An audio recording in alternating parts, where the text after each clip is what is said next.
Βέβαια, άμα δεν είναι τουλάχιστον 80. Έτσι. Αν δεν κάνεις μία δισκοπάθεια μεταφέρει το δεύτερο στο τρίτο γράφει, δεν πέφτει. Βλάσιο σε βιτέ ζωνάρια. Είναι παράδειγμα. Όλοι. Εγώ πιστεύω ότι απλά λένε. Προσέχετε τι λέτε, θα σας βγάλω ρόμπα όλους σας. Βγάλε μας Ρομπέρτα Λάουρα. Παιδιά λέτε μαλακίες, δεν γράφει ηχό, μόνο εικόνα έχει.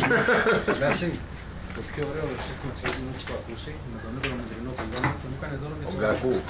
Ο Γκακού ήταν. Τι ο Γκάκου ρε μαλακά. Τι ο Γκάκου. Πάμε στον Νίκο την προηγούμενη εβδομάδα, εγώ Σάββατο. Έχει λοιπόν, έχει στο στούντιο επάνω.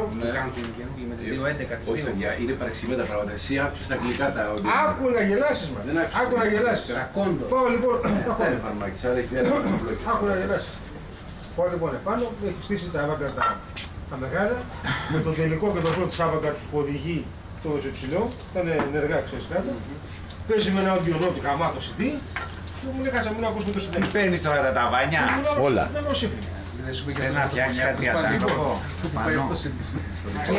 Λέει σε πελάει η ευτυχία, είναι στον ουρανό τώρα. Και μου το πάει και το θέλω. Βοηθάει και το καλώδιο που έχει πάρει. Θέλει να κάνει.